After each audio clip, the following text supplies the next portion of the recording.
সংসার মানে কি? বছরের পর বছর একই ছাদের নিচে থেকেও অনেক সময় একজন অন্যজনের ভালোবাসার মানুষ হয়ে উঠতে পারে না।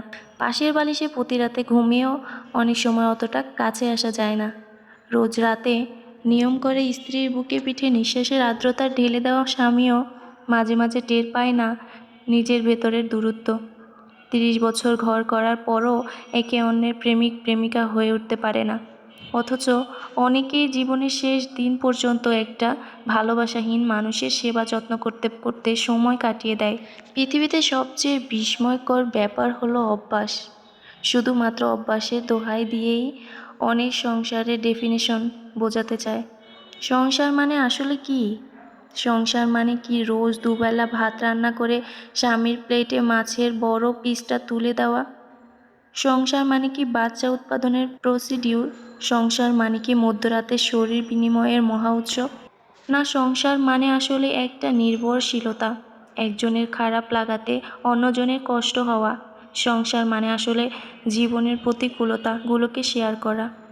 সংসার মানে জীবনটাকে উপভোগ করা। সংসার হলো আরেকটা জীবন মানুষটার সাথে কাটানোর প্রবল আকাঙ্ক্ষা। সংসার মানে ভীষণ মন খারাপের রাতে কেউ এসে বলুক, মন খারাপ করো না, আমি আছি তো। সংসার মানে সমস্ত অপ্রাপ্তির পরও মনে হোক আমার একটা ব্যক্তিগত মানুষ আছে, আমার আলাদা একটা অস্তিত্ব আছে। সংসার মানে অভ্যাস। ভাবতে ভাবতে অনেকেই অনেক সময় ভুলে যায় বিপরীত মানুষটার গুরুত্ব। প্রেমিকার ঝড় হলে হৃদয় জ্বলে যায়, সারাদিন খোঁজ নিতে ইচ্ছে হয়, প্রচণ্ড টেনশন হয়। অথচ স্ত্রীর জ্বর হলে মনে হয় জ্বর খুব স্বাভাবিক একটা বিষয়, এটাকে অতটা গুরুত্ব দেওয়ার কিছু নেই। আমি বলছি না জ্বরকে খুব গুরুত্ব দেওয়া হোক, আমি বোঝাতে চেয়েছি প্রচণ্ড জ্বরের ঘোরে মানুষটার হাতের আঙুল ধরে তাকে তার গুরুত্বটা বোঝানো হোক। হুট করে একদিন স্ত্রীর হাত ধরে তাকে জিজ্ঞেস করা হোক, তুমি ভালো আছো তো? অভ্যাস ব্যাপারটা মস্তিষ্কে প্রবেশ করানোর পর আমরা আসলে ভুলে যাই অভ্যাস আর ভালোবাসা এক জিনিস না।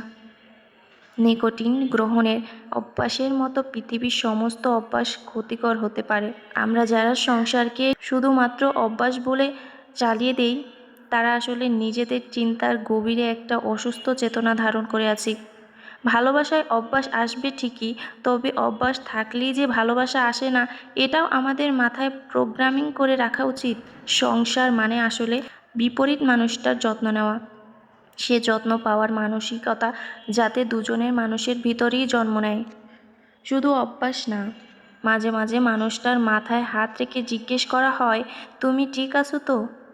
সে সম্পর্কে একজন অন্যজনকে কানের কাছে গিয়ে বলতে পারে না, একটু মাথায় হাত বুলিয়ে দেবে, মন ভালো লাগছে না, সেটা কিসের সম্পর্ক? অথচ অনেকেই এই অভ্যাসকেই আঁকড়ে থাকে, ভুলে যায় ভালোবাসা। জীবনের শেষ দিন পর্যন্ত এই অভ্যাসের বসে থাকে। কেউ আগের থেকে জানে না এরকম একটা ভালো থাকার অভ্যাস করে বাকি জীবনটা কাটিয়ে দিতে হবে। একবার এই অভ্যাস সময় জীবনে পা রাখলে বেরোবারও পথ থাকে না কোনো।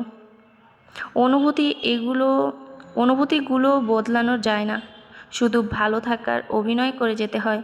অভ্যাস একটা দীর্ঘশ্বাসের নাম। মৃত্যুর আগে শেষ নিঃশ্বাস ত্যাগ না করে আমরা ত্যাগ করি শেষ দীর্ঘশ্বাস। মেহেদী হাসানের গল্পরাজ্য।